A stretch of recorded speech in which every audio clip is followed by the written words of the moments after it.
আউযুবিল্লাহি মিনাশ শাইতানির রাজিম বিসমিল্লাহির রহমানির রহিম। একাদশ শ্রেণীর সকল শিক্ষার্থীকে আমি সালাম জানাচ্ছি। আসসালামু আলাইকুম ওয়া রাহমাতুল্লাহি ওয়া বারাকাতুহু। আশা করি তোমরা সকলেই বাড়িতে সুস্থ আছো, ভালো আছো এবং নিয়মিত পড়াশোনা চালিয়ে যাচ্ছ। আজ অনলাইন ক্লাসে যুক্তিবিদ্যা ক্লাসের পক্ষ থেকে তোমাদেরকে সবাইকে জানাচ্ছি সুস্বাগত।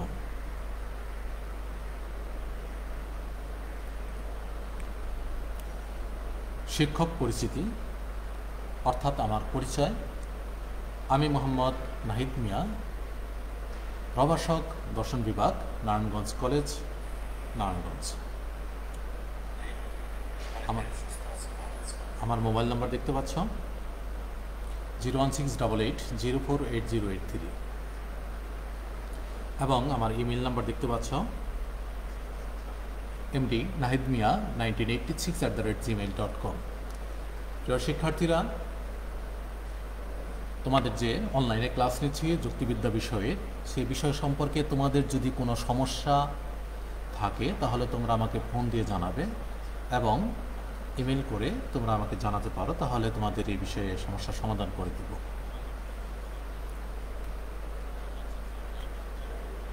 পাঠ পরিচিতি অর্থাৎ আজকে যে বিষয় নিয়ে আলোচনা করব সে বিষয় সম্পর্কে আমি বলছি।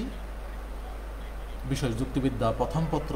আজ আলোচনা করব চতুর্থ পত্র সম্পর্কে। আজকের পাঠ নাম হলো বিধেয়ক। আজকের পাঠ হলো বিধেয়ক। প্রিয় শিক্ষার্থীরা, তোমরা বিধেয় নাম শুনেছ। উদ্দেশ্য এবং বিধেয় অর্থাৎ সাবজেক্ট এবং প্রেডিকেট এ সম্পর্কে তোমরা জেনেছ। অর্থাৎ গত ক্লাসে আমি তোমাদের উদ্দেশ্য এবং বিধেয় সম্পর্কে একটি আলোচনা করছিলাম, অর্থাৎ শব্দ এবং পদে। সেখানে উদ্দেশ্য এবং বিধেয় সম্পর্কে আলোচনা করা হয়েছিল, কিন্তু আজকে পাঠ হচ্ছে বিধেয়ক। অর্থাৎ বিধেয়ক কি, এ বিষয়ে তোমাদের একটি কনফিউশন সৃষ্টি হতে পারে যে বিধেয়কটা আবার কি। বিধেয়কটা হচ্ছে একটি সম্পর্কের নাম, অর্থাৎ কোনো শব্দ বা বস্তু, বিষয় এগুলো না। বিধেয়ক হচ্ছে একটি সম্পর্ক, অর্থাৎ উদ্দেশ্য এবং বিধেয়ের মধ্যে, উদ্দেশ্য এবং বিধেয় এর মধ্যে যে একটি সম্পর্ক বিদ্যমান থাকে সে সম্পর্কেই বলা হয় বিধেয়ক। সে সম্পর্ককেই বলা হয় বিধেয়ক। তাহলে বিস্তারিত আমরা আলোচনা করলে তোমরা বুঝতে পারবে যে বিধেয়ক বিষয়টা কি। তাহলে এখন আমি তোমাদের আলোচনা করছি। আজকের পাঠ শেষে শিক্ষার্থীরা তোমরা যা যা জানতে পারবে তা হলো বিধেয়ক কি তা বর্ণনা করতে পারবে, বিধেয়কের প্রকৃতি বর্ণনা করতে পারবে, 3 বিধেয়কের বৈশিষ্ট্য বর্ণনা করতে পারবে, 4 বিধেয় ও বিধেয়কের মধ্যে পার্থক্য বর্ণনা করতে পারবে। আজকের মূল আলোচ্য বিষয় হলো যে বিধেয় এবং বিধেয়কের পার্থক্য বর্ণনা করতে পারবে। আজ বিধেয় এবং বিধেয়কের পার্থক্য যদি আলোচনা করি তাহলে এই আলোচনার মাধ্যমে তোমাদের কাছে সুস্পষ্ট ধারণা চলে যাবে। কারণ হলো যে বিধেয় কি এবং বিধেয়ক কি। আবার অনেকেই বিধেয় এবং বিধেয়ক একই মনে করতে পারে, আসলে কিন্তু তা নয়। দুটি ভিন্ন জিনিস এবং দুটি আলাদা বিষয় এবং বস্তু। অর্থাৎ বিধেয় হচ্ছে বিধেয় এবং বিধেয়ক এই বিধেয়ের সাথে খুবই একটি সম্পর্কে যুক্ত। যেমন উদ্দেশ্য এবং বিধেয়ের মধ্যে যে সম্পর্ক থাকে তাকে বলা হয় বিধেয়ক। আমি আর একটু বললে তোমরা বিস্তারিত বুঝতে পারবে। বিধেয়ক হলো একটি সম্পর্কের নাম। এটি সবসময় সদর্থক অথবা ইতিবাচক হাবোধক বাক্যে থাকে।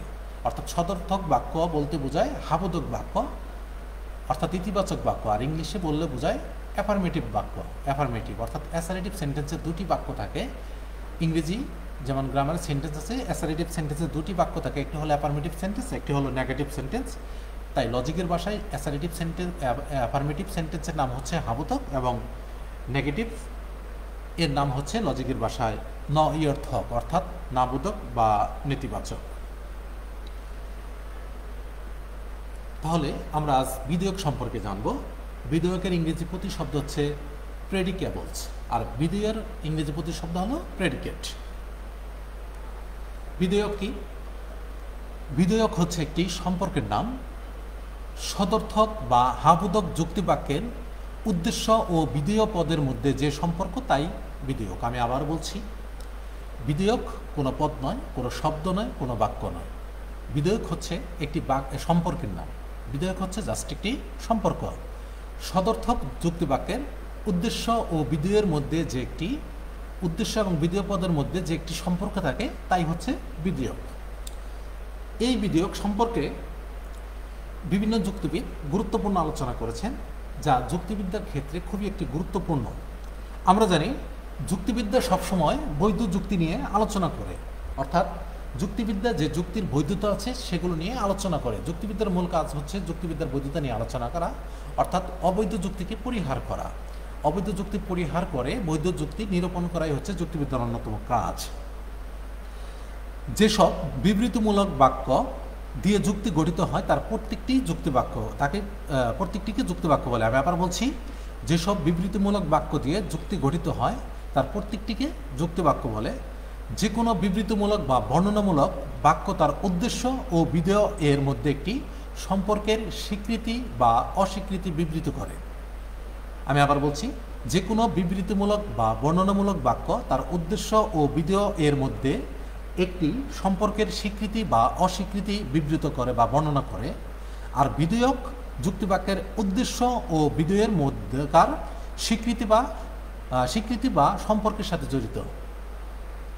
এ কারণে কেবল সদর্থক যুক্তিবাক্যে বিধেয়ক থাকতে পারে, আর নইয়র্থক বা নেতিবাচক শব্দে বিধেয়ক থাকতে পারে না। এ বিষয়ে পরবর্তীতে এখন আলোচনা করব, তাহলে তোমাদের কাছে ধারণা সুস্পষ্ট হয়ে যাবে এবং তোমরা সহজে এ সম্পর্কে বুঝতে পারবে। দেখো প্রিয় শিক্ষার্থীরা, তোমরা লক্ষ্য করো, এখানে একটি চিত্র দেখতে পাচ্ছ। বিধেয়কের প্রকৃতি এখন আলোচনা করব। নেচার অফ প্রেডিকেবলস, বিধেয়কের প্রকৃতি। তোমরা এখানে একটা চিত্র দেখো, এখানে একটা চিত্র আছে বকের ছবি, অর্থাৎ পানির মধ্যে বক একটি মাছ ধরছে এমন। তাহলে আমরা বলবো এখানে বক হয় সাদা, বক হয় সাদা। এই বক একটি কি উদ্দেশ্য পদ এবং সাদা এটি একটা বিধেয় পদ। এই বকের সাথে সাদার যে একটি সম্পর্ক রয়েছে, এই সাদত্ব যে বা সাদা যাই বলি না কেন, এর যে একটি সম্পর্ক রয়েছে সেটি হচ্ছে বিধেয়ক। অর্থাৎ শ্রেণীবাচক বা জাতিবাচক বিধেয় পদ বিশিষ্ট কোনো সদর্থক বা হাবুদক যুক্তিবাক্যের উদ্দেশ্য ও বিধেয়ের মধ্যে যে সম্পর্ক থাকতে পারে সেই সম্পর্ক সমূহকে বিধেয়ক বলে। আমি আবার বলছি, শ্রেণীবাচক বা জাতিবাচক বিধেয় পদ বিশিষ্ট কোনো সদর্থক যুক্তিবাক্যের উদ্দেশ্য ও বিধেয়ের মধ্যে যে সম্পর্ক থাকতে পারে সেই সম্পর্ক সমূহকে বিধেয়ক বলে। যেমন সকল বক হয় পাখি, এই যুক্তিবাক্যটির বিধেয় পাখি। সকল বক হয় পাখি, এই যুক্তিবাক্যটি বিধেয় পাখি একটি শ্রেণীবাচক বা জাতিবাচক পদ। এটি একটি সদর্থক বিবৃতিমূলক বা বর্ণনামূলক বাক্য। এখানে উদ্দেশ্যপদ বক এর সাথে বিধেয় পদ পাখি এর একটি সম্পর্ক স্বীকার করা হয়েছে। অর্থাৎ এখানে যে বক একটি পাখি সেটি যদি আমি বলি তাহলে হয় এই বকের সাথে একটি পাখি যে বিধেয় পদটি আছে সেটি সম্পর্ক স্বীকার করা হয়েছে। অথবা চিত্র অনুযায়ী যদি বলি বক হয় সাদা, এখানে বক উদ্দেশ্য পদটির সাথে সাদা যে বিধেয় পদটি আছে তা স্বীকার করা হয়েছে। আর স্বীকার করা হয়েছে তাহলে যে স্বীকার করা হলে একটি সম্পর্ক তৈরি হলো, সেই সম্পর্কটাই হচ্ছে বিধেয়ক। অর্থাৎ বিধেয়ক হচ্ছে কোনো পদ, বিধেয়ক হচ্ছে একটি সম্পর্ক, বিধেয়ক কোনো পদ শব্দ নয়।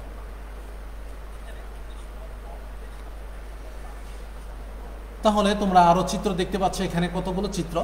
কবুতর, এই যে কবুতরের তিনটি চিত্র অঙ্কন করেছি। দেখো উপরের চিত্রটি সম্পূর্ণটি হলো কবুতর হলো পাখি, জাতি বা শ্রেণীর অন্তর্গত একটি উপজাতি বা উপশ্রেণী। আমি আবার বলছি, কবুতর হলো পাখি, জাতি বা শ্রেণীর অন্তর্গত একটি উপজাতি বা উপশ্রেণী। আর পাখি কবুতরের জাতি। এই জাতি এবং উপজাতিমূলক সম্পর্কই এখানে বিধেয়ক। সুতরাং দেখা যাচ্ছে বিধেয়ক হচ্ছে যুক্তিবাক্যের উদ্দেশ্য ও বিধেয় পদের মধ্যকার এক প্রকার সম্পর্ক। এই সম্পর্ক কেবল সদর্থক যুক্তিবাক্যের উদ্দেশ্য ও বিধেয় পদের মধ্যে তৈরি হয়, তাই কেবল সদর্থক যুক্তিবাক্যে বিধেয়ক পাওয়া যায়। তাহলে আমরা যে সুন্দর করে এইখানে যে লেখাটি আছে উদাহরণ সহ চিত্র সহ, এই বিষয়টি যদি তোমরা ভালোভাবে বুঝতে পারো তাহলে তোমরা সহজে প্রশ্নের উত্তর দিতে পারবে। যেমন এখানে এই প্রশ্নটি অনুধাবনমূলক প্রশ্নের বেশিরভাগ করা হয়, অর্থাৎ জ্ঞানমূলক অনুধাবনমূলক প্রশ্নে আসবে যে বিধেয়ক কি সদর্থক যুক্তিবাক্য শুধু হয়, অথবা বিধেয়ক কি নইয়র্থক যুক্তিবাক্য হতে পারে। যখন এ ধরনের প্রশ্ন আসবে তখন এই ধরনের উত্তর দিলেই হবে। আমরা আবার বললাম এখানে যে পাখি, কবুতর একটি পাখি, পাখির সাথে যে সম্পর্ক রয়েছে সেটিই হচ্ছে বিধেয়ক। অর্থাৎ কবুতর একটি উদ্দেশ্যপদ, পাখি হচ্ছে বিধেয়পদ। কবুতরের সাথে পাখি যে কথাটি বা বিধেয়পদটির যে সম্পর্ক, সেই সম্পর্কটির নাম হচ্ছে বিধেয়ক। আর এটি সবসময় সদর্থক যুক্তিবাক্য হয়, এটি নঅর্থক যুক্তিবাক্যে কখনো বিধেয়ক থাকতে পারে না।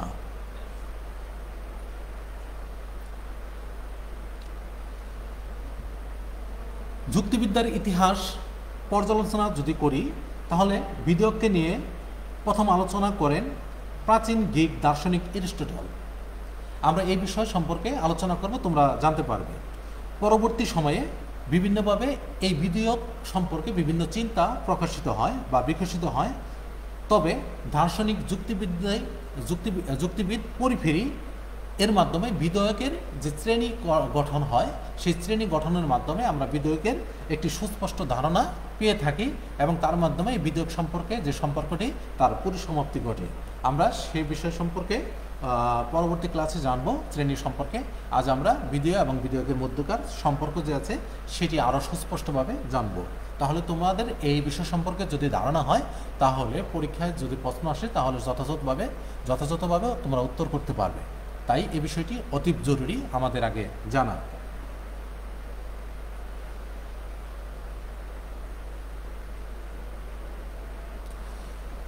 তাহলে বিধেয়ক সম্পর্কে এখন আমরা জানি, বিধেয়কের প্রকৃতি সম্পর্কে আমরা আলোচনা করলাম। যুক্তিবিদ্যার মূল আলোচ্য বিষয় হলো যুক্তি বা অনুমান। আমি আবার বলছি, যুক্তিবিদ্যার মূল আলোচ্য বিষয় হলো অনুমান বা যুক্তি। যুক্তিবিদ্যা সবসময় অনুমান এবং যুক্তি নিয়ে আলোচনা করে থাকে। আর একটি যুক্তি গঠিত হয় একাধিক যুক্তিবাক্যের সমন্বয়ে। প্রতিটি যুক্তিবাক্যের মধ্যে থাকে দুটি পদ, অর্থাৎ উদ্দেশ্য ও বিধেয় পদ। আমি আবার বলছি, প্রত্যেকটি যুক্তিবাক্যের মধ্যেই দুটি পদ থাকবে, একটি হচ্ছে উদ্দেশ্য পদ এবং বিধেয় পদ। যুক্তিবাক্যে যে দুটি পদ ব্যবহৃত হয় তাদের মধ্যে সম্পর্ক কি তা স্পষ্ট করতে যুক্তিবিদ্যায় বিধেয়ক সম্পর্কিত আলোচনা করা হয়ে থাকে। অর্থাৎ এই বিধেয়ক নামক একটি সম্পর্কের কথা উপস্থাপন করা হয়েছে। আর এ বিষয়ে যুক্তিবিদ্যার জনক এরিস্টটল সর্বপ্রথম আলোচনার সূত্রপাত করেন। তিনি উদ্দেশ্যপদের সাথে সম্পর্কের ভিত্তিতে বিধেয় পদের পরিচয় তুলে ধরেছেন, তা যুক্তিবিদ্যার বিধেয়ক নামে পরিচিত। তাহলে আমরা বুঝতে পারলাম যে যুক্তিবিদ্যায় এই বিধেয়ক নামক যে সম্পর্কটি রয়েছে সে সম্পর্কে সর্বপ্রথম আলোচনা করেন যুক্তিবিদ এরিস্টটল, এবং পরবর্তীতে বিভিন্ন যুক্তিবিদ আলোচনা করেন এবং তাদের মাধ্যমে এই যুক্তিবিদ্যার এই বিধেয়ক যে চিন্তা বা অনুমান এ সম্পর্কে আরও প্রচুর আলোচনা হয় এবং এই বিষয় সম্পর্কে আরও বিস্তারিত আলোচনা হয় এবং ধারণা প্রকাশিত হয়। তাই এই বিষয় সম্পর্কে আলোচনার মাধ্যমে বিধেয়ক সম্পর্কে আমরা জাতি, উপজাতি, অবান্তর লক্ষণ, উপলক্ষণ এগুলো সম্পর্কে আমরা জানতে পারি। এরিস্টটল বিধেয়ক সম্পর্কিত আলোচনার ভিত্তি স্থাপন করলেও আসলে বিধেয়কের যে সম্পর্ক বা শ্রেণী বিভাগ তার পরিসমাপ্তি ঘটে মূলত পরিফেরির মাধ্যমে। এবং এরিস্টটলের যে শ্রেণী বিভাগ এবং পরিফেরির যে শ্রেণী বিভাগ ছিল বিধেয়ক সম্পর্কে, সেগুলোর মধ্যে অনেক মিল রয়েছে। আর সেগুলো সম্পর্কে ব্যাপক আলোচনার মাধ্যমে এই বিধেয়ক সম্পর্কটির একটি সুস্পষ্ট ধারণা পেয়ে থাকি।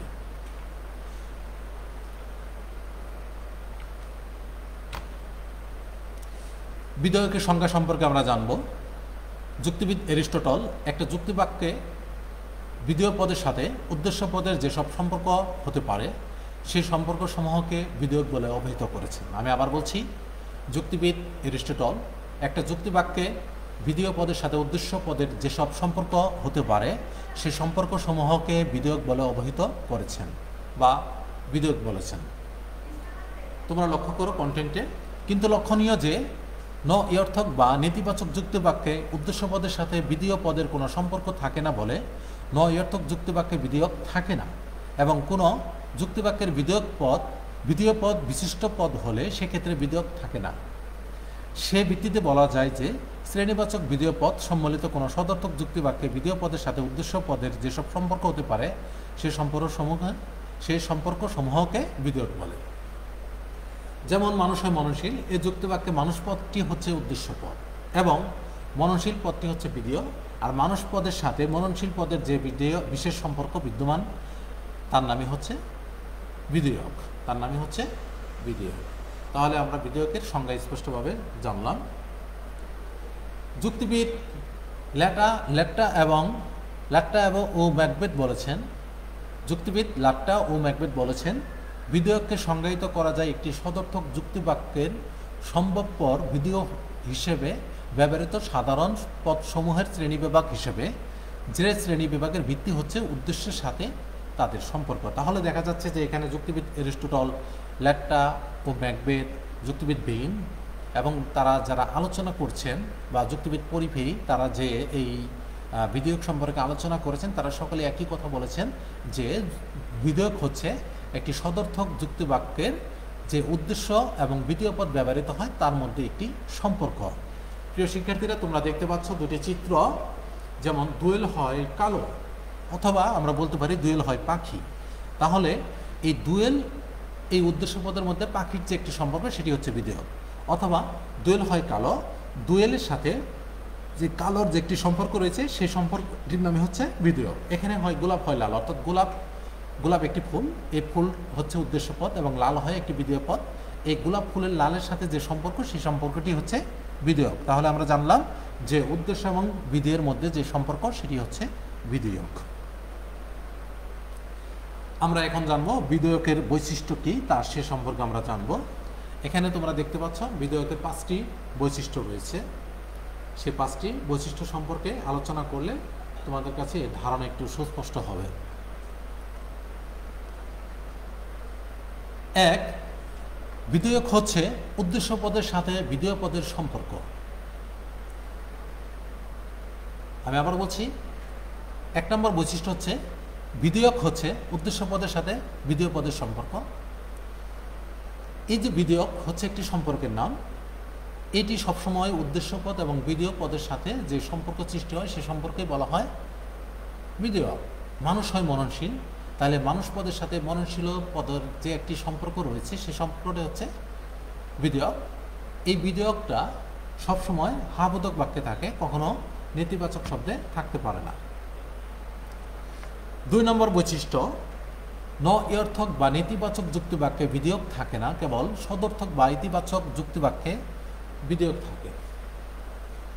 2 নম্বর বৈশিষ্ট্য হলো নঅর্থক বা নেতিবাচক যুক্তিবাক্যে বিধেয়ক থাকে না, কেবল সদর্থক বা ইতিবাচক যুক্তিবাক্যে বিধেয়ক থাকে।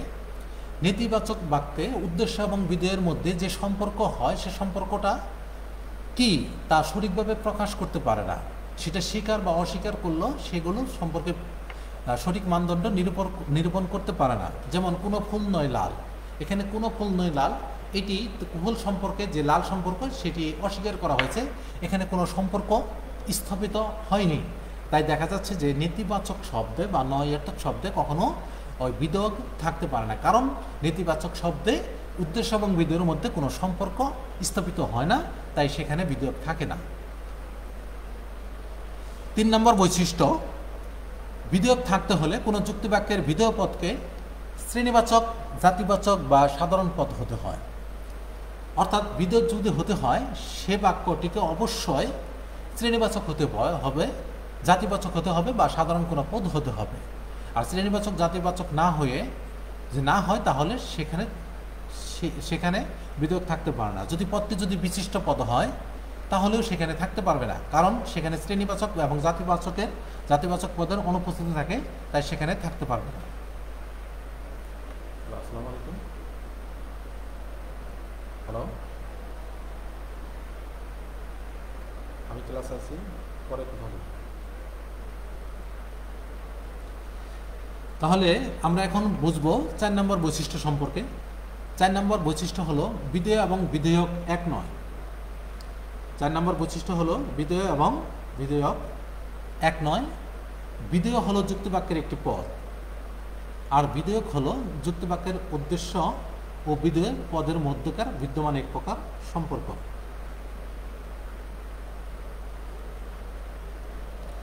আমি আবার বলছি, বিধেয় এবং বিধেয়ক এক নয়, যুক্তিবাক্যের উদ্দেশ্য ও বিধেয় পদের মধ্যকার এক প্রকার সম্পর্ক।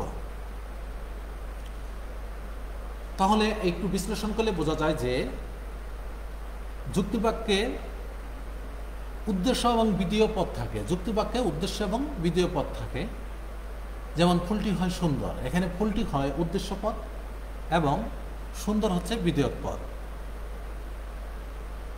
তাই দেখা যাচ্ছে যে বিধিও হলো একটি পদ, অর্থাৎ এই যে প্রেডিকেট বা বিধিও যে পদ প্রেডিকেট অবস্থার যে যুক্তি বাক্যের শেষে অবস্থান করে, এটি হচ্ছে কিন্তু একটি পদ।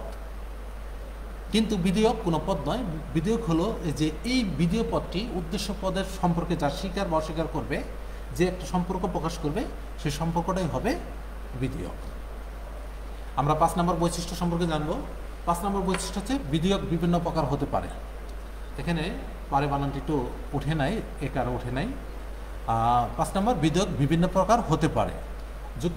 যুক্তিবিদ্যার জনক এরিস্টটল এই বিধেয়ক সম্পর্কে বিস্তারিত আলোচনা করেছেন। তিনি বিস্তারিত আলোচনার মাধ্যমে এই বিধেয়ক সম্পর্কে একটি সুস্পষ্ট ধারণা দিয়েছেন, এবং সেই ধারণার মাধ্যমে আমরা 4 প্রকার বিধেয়ক পাই।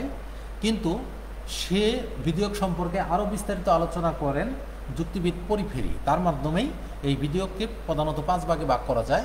সে 5 ভাগ আলোচনা করলে আমরা বিধেয়ক সম্পর্কে আরও সুস্পষ্ট ধারণা লাভ করি। যেমন তিনি 5 ভাগে ভাগ করেছেন জাতি, উপজাতি, অবান্তর লক্ষণ, উপলক্ষণ, এগুলো সম্পর্কে তিনি ব্যাপক আলোচনা করেছিলেন। তাই দেখা যাচ্ছে যে বিধেয়ক বিভিন্ন প্রকার হতে পারে, এই আলোচনাটি করা হয়েছে। তাহলে আমরা এখন বিধেয়কের বৈশিষ্ট্য সম্পর্কে জানলাম। আমরা এখন জানবো বিধেয়ক পার্থক্য সম্পর্কে। এখন তার আগে বিধেয়কের পার্থক্য, বিধেয় এবং বিধেয়কের পার্থক্য আলোচনা করার আগে এখন কি ধরনের বাক্যে বিধেয়ক অনুপস্থিত থাকতে পারে সেই বাক্যসমূহ সম্পর্কে একটু আলোচনা করলে তোমাদের কাছে ধারণা স্পষ্ট হবে। তাই সে বিষয় সম্পর্কে এখন আলোচনা করছি।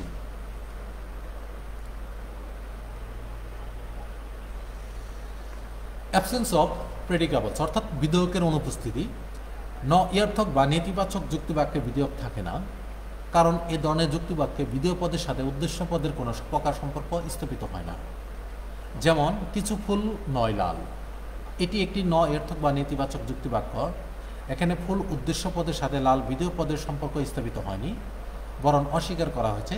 এ কারণে অর্থক বা নেতিবাচক যুক্তিবাক্যে বিধেয়ক অনুপস্থিত থাকে। তাহলে এটি অনুধাবনমূলক প্রশ্নে আসতে পারে যে অর্থক বাক্যে কি বিধেয়ক থাকতে পারে, অথবা অর্থক বাক্যে বিধেয়কের অনুপস্থিতি কেন থাকে। তাহলে সেখানে আমরা উত্তর বলবো যে অর্থক বাক্য কখনো উদ্দেশ্য এবং বিধেয় পদের মধ্যে একটি সম্পর্ক স্থাপিত করতে পারে না, কারণ যেহেতু বিধেয়ক একটি সম্পর্কের নাম, তাই এটি হচ্ছে একটি সম্পর্ক। তাই আমরা উদাহরণ হিসেবে বলবো যে কিছু ফুল নয় লাল, এটি আমরা বলতে পারি, অথবা কিছু মানুষ নয় সৎ, এখানে আমরা বলতে পারি। এগুলো অর্থাৎ উদ্দেশ্য পদ সম্পর্কে বিধেয় পদ যে সম্পর্কটা অস্বীকার করা হবে, এখানে কোনো সম্পর্ক স্থাপিত হবে না, সেটি হবে নেতিবাচক বা অর্থক বাক্য। আর সেই ধরনের বাক্যে বিধেয়ক থাকতে পারে না, তাই অর্থক বাক্যে বিধেয়ক থাকা অসম্ভব।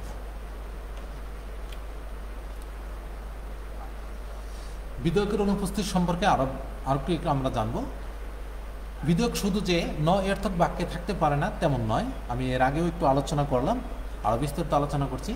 যেসব যুক্তিবাক্যে বিধেয় পদটি বিশিষ্ট পদ হয়, যেসব যুক্তিবাক্যে বিধেয় পদটি বিশিষ্ট পদ হয়, যেমন Socrates, Plato, Aristotle, Bangladesh, Padma, মেঘনা, যমুনা, ঢাকা, টাঙ্গাইল ইত্যাদি, এগুলো বিশিষ্ট পদ।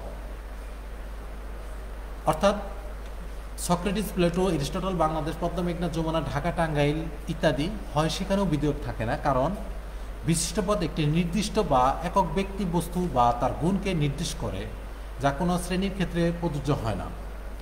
এ কারণে যুক্তিবাক্যের বিধেয় বিশিষ্ট পদ হলে সেখানে বিধেয়ক অনুপস্থিত থাকে। আমি আবার বলছি, বিধেয় পদ হলো একটি বিশিষ্ট পদ হলো একটি নির্দিষ্ট পদ, যা একক ব্যক্তি, বস্তু বা বিষয়কে বোঝায় বা তার গুণকে বোঝায়। আমি আবার বলছি, বিশিষ্ট পদ হচ্ছে একটি নির্দিষ্ট পদ, যা একটি ব্যক্তি, বস্তু বা বিষয় বা তাদের গুণকে নির্দেশ করতে পারে। আর এ কারণেই যুক্তিবাক্যে বিধেয় বিশিষ্ট পদ, সেখানে বিধেয়ক অনুপস্থিত থাকে,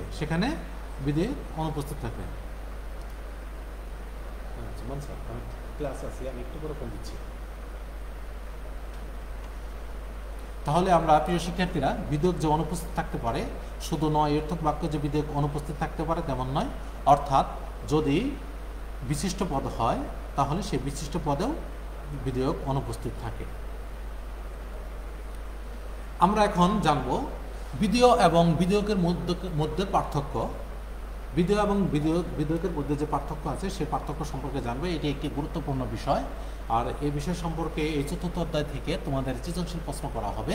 ভিডিও এবং ভিডিওকের মধ্যে পার্থক্য কী, অর্থাৎ উদ্দীপক আকার আসবে, তোমাদের বুঝে নিতে হবে ভিডিও কী এবং ভিডিওকের মধ্যে পার্থক্যটা কী সেটি আলোচনা করতে হবে। ভিডিও হচ্ছে, আমি ভিডিও সম্পর্কে একটু আলোচনা করে নিই, তারপরে তোমরা বুঝতে পারবে। ভিডিও হচ্ছে যে কোনো পদ উদ্দেশ্য পদ সম্পর্কে কিছু স্বীকার বা অস্বীকার করাকেই বলা হয় ভিডিও।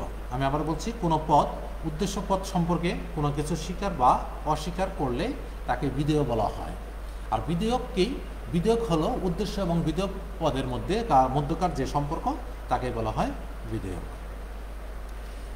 তাহলে ভিডিও এবং ভিডিওকের মধ্যকার যে পার্থক্য আছে সে পার্থক্য সম্পর্কে এখন আলোচনায় চলে যাই। 1, ভিডিও একটি পদ কিন্তু ভিডিও কোনো পদ নয়। এটি হচ্ছে উদ্দেশ্য ও ভিডিও পদের মধ্যেকার বিদ্যমান একটি সম্পর্ক। আমি আবার বলছি, 1, ভিডিও একটি পদ কিন্তু ভিডিও কোনো পদ নয়। এটি হচ্ছে উদ্দেশ্য ও ভিডিও পদের মধ্যকার একটি বিদ্যমান সম্পর্ক। 2 নম্বর পার্থক্য, কোনো যুক্তিবাক্যে ভিডিও প্রকাশিত থাকে, অর্থাৎ যে কোনো যুক্তিবাক্য হোক না কেন সেখানে ভিডিও প্রকাশিত থাকবে বা মূর্ত থাকবে, কিন্তু ভিডিও অপ্রকাশিত থাকে। কারণ এটি একটি সম্পর্ক, কারণ এটি অপ্রকাশিত থাকে, এটি দেখা যায় না, কিন্তু ওই সম্পর্কটা অনুধাবন করা যায়। যে সম্পর্কটা রয়েছে সেটি হচ্ছে ভিডিও। 3, উদ্দেশ্য সম্পর্কে যা কিছু বলা হয় তাই ভিডিও। অপরপক্ষে উদ্দেশ্য ও ভিডিও যে সম্পর্কের বন্ধনে আবদ্ধ তাই হলো ভিডিও। আমি একটু আলোচনা করছি 3 নম্বর সম্পর্কে। উদ্দেশ্য সম্পর্কে যা কিছু বলা হয় তাই ভিডিও, অর্থাৎ উদ্দেশ্য সম্পর্কে কোনো কিছু স্বীকার বা অস্বীকার করতে পারে সেটা ভিডিও হতে পারে। আর অপরপক্ষে উদ্দেশ্য সম্পর্কে ভিডিওর যে একটি সম্পর্ক গড়ে উঠবে তাই হচ্ছে ভিডিও। 4 নম্বর পার্থক্য, যে কোনো পদই ভিডিও হতে পারে, অর্থাৎ পৃথিবীতে যে ব্যক্তি বস্তু যা কিছু আছে, যে কোনো বিষয় আছে, সেগুলো সব ভিডিও হতে পারে। পক্ষান্তরে কেবল শ্রেণীবাচক বা জাতিবাচক পদের ক্ষেত্রেই ভিডিও হতে পারে, কোনো নয়র্থক বা বিশিষ্ট পদের ভিডিও হতে পারে না। তাহলে আমরা এখানে 4টি পার্থক্য সম্পর্কে জানলাম, আরও পার্থক্য সম্পর্কে জানব। ভিডিও এবং ভিডিওর মধ্যে 5 নম্বর পার্থক্য হচ্ছে, ইতিবাচক ও নেতিবাচক সকল যুক্তিবাক্যে ভিডিও থাকে। ইতিবাচক ও নেতিবাচক সকল যুক্তিবাক্যে ভিডিও থাকে, কিন্তু একমাত্র সদর্থক বা ইতিবাচক যুক্তিবাক্যে ভিডিও থাকতে পারে। 6, ভিডিও হচ্ছে কোনো যুক্তিবাক্যের অবিচ্ছেদ্য অংশ, অর্থাৎ উদ্দেশ্য এবং ভিডিওর মধ্যে উদ্দেশ্য থাকতে হলে ভিডিও তার থাকতে হবে, তাছাড়া উদ্দেশ্যপদ গঠিত হবে না। তাই বলা হয়েছে ভিডিও হচ্ছে কোনো যুক্তিবাক্যের অবিচ্ছেদ্য অংশ, অর্থাৎ যুক্তিবাক্য হতে হলে অবশ্যই ভিডিও থাকতে হবে। পক্ষান্তরে ভিডিও যুক্তিবাক্যের অবিচ্ছেদ্য অংশ নয়, অর্থাৎ এর একটি সম্পর্কের নাম। ভিডিও এবং ভিডিওকের মধ্যে 7 নম্বর পার্থক্য হচ্ছে, ভিডিও অপেক্ষাকৃত বেশি শর্ত সাপেক্ষ। ভিডিও অপেক্ষাকৃত বেশি শর্ত সাপেক্ষ, কারণ ভিডিও হতে হলে উদ্দেশ্য এবং ভিডিওর মধ্যে সম্পর্ক থাকতে হবে। অন্যদিকে ভিডিও অপেক্ষাকৃত কম শর্ত সাপেক্ষ। 8 নম্বর পার্থক্য হচ্ছে, ভিডিও ছাড়া ভিডিও থাকতে পারে, ভিডিও ছাড়া ভিডিও থাকতে পারে, কিন্তু ভিডিও ছাড়া ভিডিও থাকতে পারে না। 8 নম্বরের এর আলোচনা হলো যে ভিডিও ছাড়া ভিডিও থাকতে পারে, অর্থাৎ যে কোনো বাক্যে, একটি যুক্তি বাক্যে ভিডিও গঠিত হতে পারে, কিন্তু সেখানে সম্পর্ক প্রতিষ্ঠিত নাও হতে পারে, কিন্তু ভিডিও ছাড়া ভিডিও থাকতে পারে না। অর্থাৎ যদি কোনো বাক্যে ভিডিও না থাকে সেখানে ভিডিওকের যে সম্পর্ক স্থাপিত হয় এর প্রশ্নই উঠতে পারে না। অর্থাৎ এই সম্পর্ক স্থাপিত হতে হলে অবশ্যই ভিডিও থাকতে হবে। ভিডিও এবং ভিডিওকের মধ্যে 9 নম্বর পার্থক্য হলো, অস্তিত্বের দিক থেকে ভিডিওর উপর নির্ভরশীল। আমি আবার বলছি, অস্তিত্বের দিক থেকে ভিডিওর উপর নির্ভরশীল, কিন্তু ভিডিওকের উপর নির্ভরশীল নয়। 10 নম্বর পার্থক্য, ভিডিওকের সুনির্দিষ্ট কোনো শ্রেণীবিভাগ নেই, পক্ষান্তরে ভিডিওকের শ্রেণীবিভাগ রয়েছে। আমরা বাংলা দ্বিতীয় পত্র বা যুক্তিবিদ্যায় যে উদ্দেশ্য এবং ভিডিওপদ সম্পর্কে জানতে পারি সেগুলোর কোনো শ্রেণীবিভাগ হয় না, পক্ষান্তরে ভিডিও বা এই সম্পর্কের যে সম্পর্ক আছে তার শ্রেণীবিভাগ রয়েছে।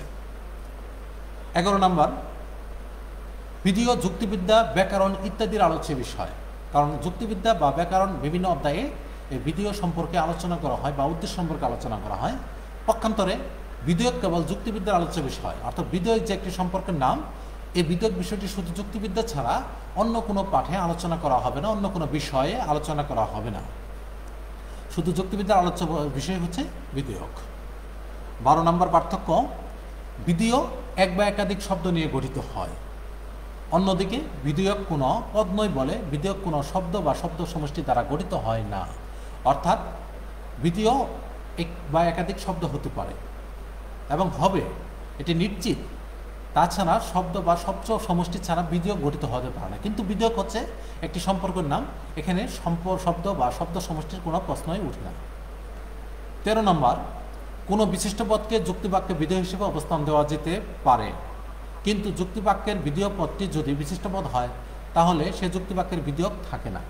আমি আগে আলোচনা করেছি যে বিশিষ্ট যদি পদ হয় সেখানে বিধেয়ক থাকে না, অর্থাৎ সেটি বিশিষ্ট পদটি বিধেয় হতে পারে কিন্তু বিধেয়ক হতে পারে না। তাহলে প্রিয় শিক্ষার্থীরা, আজ আমরা বিধেয় এবং বিধেয়কের মধ্যকার পার্থক্য সম্পর্কে জানলাম। বিধেয় এবং বিধেয়কের মধ্যে যে মধ্যকার সম্পর্ক তাকে বলা হয় বিধেয়ক, সে বিধেয়ক সম্পর্কে আমরা জানলাম। আর এটি হচ্ছে যুক্তিবিদ্যার একটি অন্যতম গুরুত্বপূর্ণ আলোচ্য বিষয়। এই বিষয় সম্পর্কে তোমরা শিক্ষার্থীরা ভালোভাবে শিখে নেবে এবং অধ্যয়ন করবে, তাহলে তোমরা শিখতে পারবে। আমি আবার বিধেয়ক কি সে সম্পর্কে আমি একটু আলোচনা করলে তোমাদের সুস্পষ্ট হবে। আমি আবার আলোচনা করছি। উদ্দেশ্য এবং বিধেয়ের মধ্যকার সম্পর্ককে বিধেয়ক বলা হয়। যে কোনো বাক্যই উদ্দেশ্য ও বিধেয়কের সমন্বয়ে গঠিত হয়। বাক্যে যার সম্পর্কে কিছু বলা হয় তাকে উদ্দেশ্য, এবং উদ্দেশ্য সম্পর্কে যা কিছু বলা হয় তাকে বিধেয় বলে। এই উদ্দেশ্য ও বিধেয়ের মধ্যে নানা প্রকার সম্পর্ক থাকতে পারে। যুক্তিবিদ এরিস্টটল ও পরিফেরি যুক্তিবাক্যের উদ্দেশ্যের সাথে বিধেয়ের যে বিভিন্ন প্রকার সম্পর্কের কথা বলেছেন সে সম্পর্কগুলোকেই বিধেয়ক বলে। সুতরাং বিধেয় হলো যুক্তিবাক্যের উদ্দেশ্য সম্পর্কে কোনো বাস্তব প্রকাশক পদ। পক্ষান্তরে বিধেয়ক হলো এই পদটির অর্থাৎ বিষয়টির সঙ্গে উদ্দেশ্যের সম্পর্কের একটি নাম। আশা করি তোমরা বুঝতে পেরেছ। আমরা এখন বিধেয় এবং বিধেয়ক সম্পর্কে আবার একটু জানব, তাহলে তোমাদের ধারণা আরও একটু বেড়ে যাবে।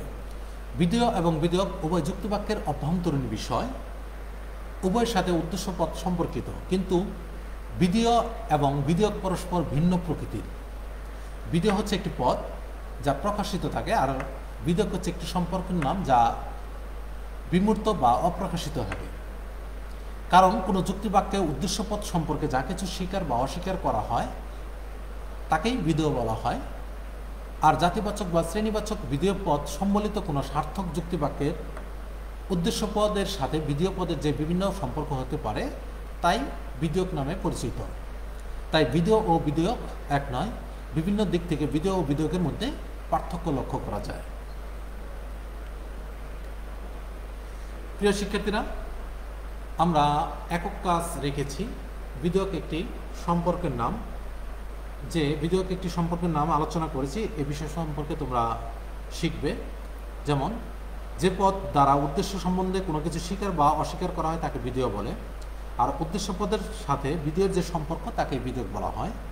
যেমন, মানুষ হয় দ্বিপদ বিশিষ্ট প্রাণী, মানুষ একটি উদ্দেশ্য পদ, আর স্বীকার করলাম দ্বিপদ বিশিষ্ট প্রাণী এটি একটি বিধেয় পদ। তাই এই মানুষ পদ সম্পর্কে দ্বিপদ বিশিষ্ট প্রাণী যে সম্পর্কটা স্বীকার করা হলো, অর্থাৎ উদ্দেশ্যের সাথে বিধেয়ের যে সম্পর্ক স্বীকার করা হলো তাই হচ্ছে বিধেয়ক। তাই দেখা যাচ্ছে যে বিধেয়ক একটি সম্পর্কের নাম, এটি কোনো পদ নয়। তাই যুক্তিবিদ্যার গুরুত্বপূর্ণ আলোচ্য বিষয় হলো এই বিধেয়ক। গুরুত্বপূর্ণ আলোচ্য বিষয় হলো বিধেয়ক। আর এটি সম্পর্কে তোমাদের একক কাজ আমি রেখেছি, তোমরা এটি শিখে নেবে। জোড়ায় কাজ রেখেছি। প্রিয় শিক্ষার্থীরা, বিধেয়ক কি অর্থক হতে পারে? তাহলে এটি একটি প্রশ্ন, অনুধাবনমূলক প্রশ্ন আসতে পারে যে বিধেয়ক কি অর্থক হতে পারে? না, বিধেয়ক অর্থক হতে পারে না। কারণ অর্থক বাক্য বা নেতিবাচক বাক্য কোনো সম্পর্ক স্থাপিত করতে পারে না। অর্থাৎ উদ্দেশ্য এবং বিধেয় যে পদ থাকে সেখানে কোনো সম্পর্ক স্থাপিত হয় না। যেমন, কোনো ফুল নয় লাল, এখানে ফুল সম্পর্কে লাল একটি অস্বীকার করা হয়েছে, তাই এই ধরনের বাক্যে কোনো সম্পর্ক স্থাপিত হয়নি। তাই বিধেয়ককে বিধেয়ক সদর্থক বাক্যে থাকে, তাই বিধেয়ক ন-অর্থক হতে পারে না, অর্থাৎ ন-অর্থক যুক্ত বাক্যে বিধেয়ক থাকতে পারে না। এটি তোমরা শিখে নিবে। দলীয় কাজ রেখেছি, বিধেয় ও বিধেয়কের মধ্যে পার্থক্য নির্ণয় করো। প্রিয় শিক্ষার্থীরা, একটু আগে আমি আলোচনা করলাম যে বিধেয় এবং বিধেয়কের মধ্যে যে পার্থক্য আছে সেই বিষয় সম্পর্কে। তারপরেও আমি আবার তোমাদের বলছি, ধারণা দিচ্ছি, বিধেয় একটি পদ, কিন্তু বিধেয় কোনো পদ নয়। অর্থাৎ বিধেয় যুক্ত বাক্যে প্রকাশিত থাকতে পারে, কিন্তু বিধেয়ক অপ্রকাশিত থাকে। উদ্দেশ্য সম্পর্কে যা কিছু বলা হয় তাই হচ্ছে বিধেয়, আর উদ্দেশ্য এবং বিধেয় সম্পর্কের মধ্যকার যে সম্পর্কের নাম তা হচ্ছে বিধেয়ক। যে কোনো পদই বিধেয় হতে পারে, কিন্তু যে কোনো পদ বা শব্দ বিধেয়ক হতে পারে না। ইতিবাচক সদর্থক যুক্ত বাক্যে কেবল বিধেয়ক থাকে, নয়-অর্থক বা নেতিবাচক যুক্ত বাক্যে বিধেয়ক থাকতে পারে না। বিধেয় হচ্ছে কোনো যুক্ত বাক্যের অবিচ্ছেদ্য অংশ, অর্থাৎ থাকবে, কিন্তু যুক্ত বাক্যের বিধেয়ক অবিচ্ছেদ্য অংশ নয়। বিধেয়ক ছাড়া বিধেয় হতে পারে, কিন্তু বিধেয় ছাড়া বিধেয়ক থাকতে পারে না। অস্তিত্বের দিক থেকে বিধেয়ক বিধেয়ের উপর নির্ভরশীল, কিন্তু বিধেয় বিধেয়কের উপর নির্ভরশীল নয়। বিধেয় এক বা একাধিক পদ বা শব্দ নিয়ে গঠিত হতে পারে, অন্যদিকে বিধেয়ক কোনো পদ নয় বলে এই শব্দ বা শব্দ দ্বারা গঠিত হয় না। প্রিয় শিক্ষার্থীরা, তাহলে এগুলো আলোচনা করলাম, এবং আমি আবার বললাম এই পার্থক্য সম্পর্কে তোমরা শিখে নিবে, কারণ এই পার্থক্য সম্পর্কে তোমরা যদি শিখতে পারো তাহলে আশা করা যাচ্ছে এই চতুর্থ অধ্যায় থেকে যে একটি প্রশ্ন আসবে বা দুটি সৃজনশীল প্রশ্ন আসতে পারে, সেখান থেকে তোমরা যথাযথভাবে উত্তর করতে পারবে। প্রিয় শিক্ষার্থীরা, সাধারণত আমি তোমাদের অনলাইন ক্লাসের জন্য কন্টেন্টে তোমাদের উন্মুক্ত প্রশ্ন যুক্তি রেখে থাকি। সেই উন্মুক্ত প্রশ্ন যুক্তির সম্পর্কে তোমরা যদি গভীরভাবে শিখতে পারো, তাহলে তোমরা জ্ঞানমূলক, অনুধাবনমূলক, প্রয়োগমূলক এবং উচ্চতর দক্ষতামূলক যে প্রশ্নগুলো থাকে সেগুলো সম্পর্কে তোমরা এই অধ্যায় থেকে এই বিষয় সম্পর্কে যথাযথভাবে উত্তর করতে পারবে। সে বিষয় সম্পর্কে তোমরা অবশ্যই শিখে নিবে এবং তোমরা নোট করে নিবে বাসায়। মূল্যায়ন, সেই উন্মুক্ত প্রশ্ন যুক্তির ধারাবাহিকতায় মূল্যায়ন। বিধেয়ক কি? আমরা বিধেয়ক সম্পর্কে আলোচনা করছি। আমি তারপরে আবার বলছি বিধেয়ক কি। বিধেয়ক হচ্ছে একটি সম্পর্কের নাম। সদর্থক যুক্তি বাক্যের উদ্দেশ্য ও বিধেয় পদের মধ্যকার যে সম্পর্ক তাই হচ্ছে বিধেয়ক। আমি আবার বলছি, বিধেয় হচ্ছে একটি সম্পর্ক নাম। সদর্থক যুক্তি বাক্যের উদ্দেশ্য ও বিধেয় পদের মধ্যকার যে সম্পর্ক তাই হচ্ছে বিধেয়ক। 2 নম্বর প্রশ্ন রেখেছি, বিধেয়কের ইংরেজি প্রতিশব্দ কি? বিধেয়কের ইংরেজি প্রতিশব্দ হচ্ছে প্রেডিকেবলস। আমি আবার বলছি, বিধেয়কের ইংরেজি প্রতিশব্দ হচ্ছে প্রেডিকেবলস। প্রিয় শিক্ষার্থীরা, 3 নম্বর প্রশ্ন, বিধেয়ক কত প্রকার ও কী কী? বিধেয়ক যুক্তিবিদ এরিস্টটলের মধ্যে 4 প্রকার, আর যুক্তিবিদ পরিফেরির মধ্যে 5 প্রকার বিধেয়ক, যেমন জাতি, উপজাতি, উপলক্ষণ, অভ্যন্তর লক্ষণ। হ্যাঁ, এগুলো হচ্ছে বিধেয়কের প্রকারভেদ, এগুলো তোমরা শিখে নেবে। তারপর 4 নম্বর লিখেছি যে যুক্তিবিদ্যায় কে প্রথম বিধেয়ক বিষয়টি অন্তর্ভুক্ত করেন? এটি একটি গুরুত্বপূর্ণ প্রশ্ন, যে যুক্তিবিদ্যায় সর্বপ্রথম এরিস্টটল বিধেয়ক বিষয়টি অন্তর্ভুক্ত করেন, এবং এরিস্টটলের মাধ্যমে এই বিধেয়ক বিষয়টি প্রকাশিত হয়, এবং এই বিধেয়ক প্রকাশিতের মাধ্যমে এবং উদ্দেশ্য এবং বিধেয়ের মধ্যে যে সম্পর্ক স্থাপিত হয় সে সম্পর্কে যুক্তিবিদ্যায় একটি সুস্পষ্ট ধারণা পাওয়া যায়। তাই যুক্তিবিদ্যার জনক যুক্তিবিদ এরিস্টটল সর্বপ্রথম বিধেয়ক বিষয়টি অন্তর্ভুক্ত করেন এই যুক্তিবাক্যে। 5 নম্বর প্রশ্ন, কোন যুক্তিবাক্যে বিধেয়ক ব্যবহার করা যায় না?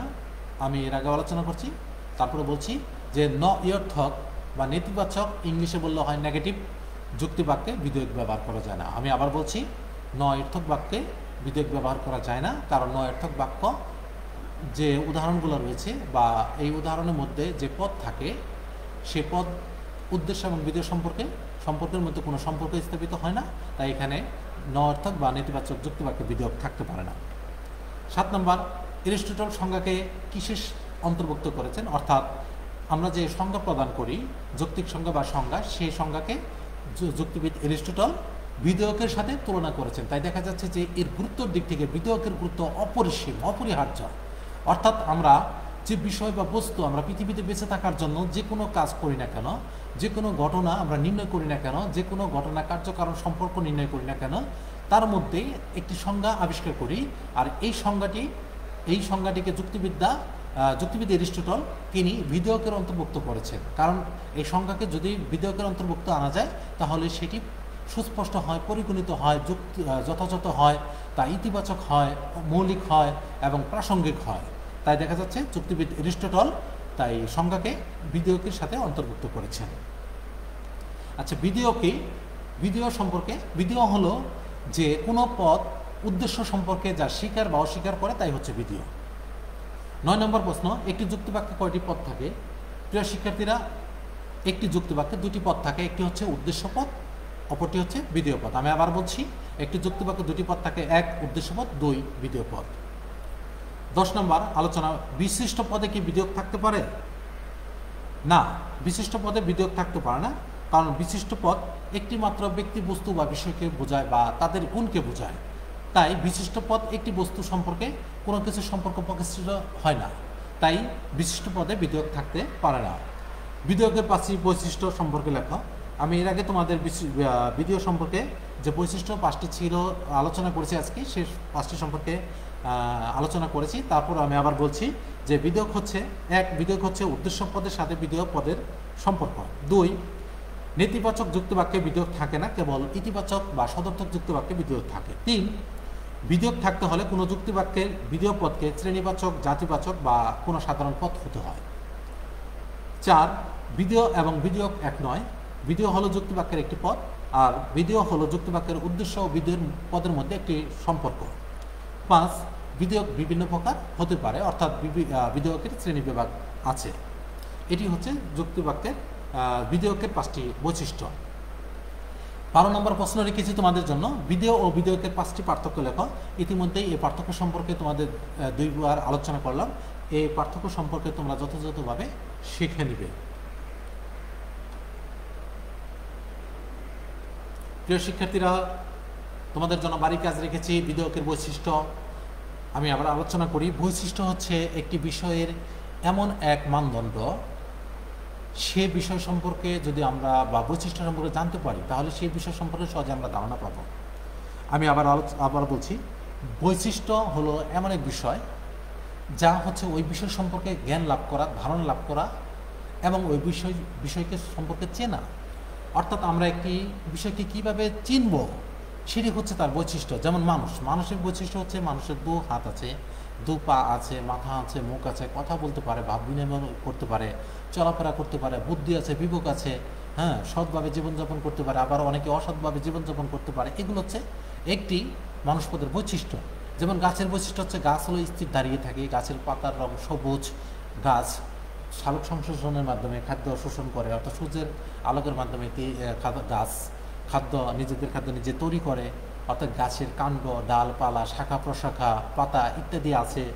এগুলো হচ্ছে গাছের বৈশিষ্ট্য। তাই ঠিক প্রত্যেকটা বিষয় বা বস্তুর বৈশিষ্ট্য আছে। সেই বৈশিষ্ট্য সম্পর্কে যদি আমরা চিনতে পারি বা জানতে পারি তাহলেই আমাদের যে বিষয় আছে বা অন্য বিষয় আছে তার সম্পর্কে আমরা পার্থক্য সহজে নিরূপণ করতে পারবো। যেমন বিধেয়কের বৈশিষ্ট্য সম্পর্কে বিধেয়ক একটি পদ নয়, একটি সম্পর্ক। অর্থাৎ বিধেয়ক উদ্দেশ্য এবং বিধেয়ের মধ্যে যে সম্পর্ক তৈরি হয় সেটি হচ্ছে বিধেয়ক। তাই এরকম যে বিধেয়কের যে বৈশিষ্ট্য আছে সেগুলো আমরা সহজে নির্ণয় করতে পারবো। আর এগুলো হচ্ছে তোমাদের বাড়ির কাজ। তোমরা এই বিধেয়কের বৈশিষ্ট্য সম্পর্কে শিখবে, তাহলে তোমরা বিধেয় এবং বিধেয়কের মধ্যে যে পার্থক্য আছে সেগুলো সহজে তোমরা আলোচনা করতে পারে, নিরূপণ করতে পারে এবং পরীক্ষায় প্রশ্ন আসলে সহজে উত্তর করতে পারবে। আগামী দিনে আলোচ্য বিষয়, আজকে তোমাদের বিধেয় এবং বিধেয়কের মধ্যকার যে সম্পর্ক ছিল সে সম্পর্কে বেশ আলোচনা করলাম। আগামী দিনের আলোচ্য বিষয় রেখেছি তোমাদের বিধেয়কের শ্রেণীবিভাগ। বিধেয়কের যে 5টি শ্রেণীবিভাগ আছে সেই শ্রেণীবিভাগ সম্পর্কে আলোচনা করব।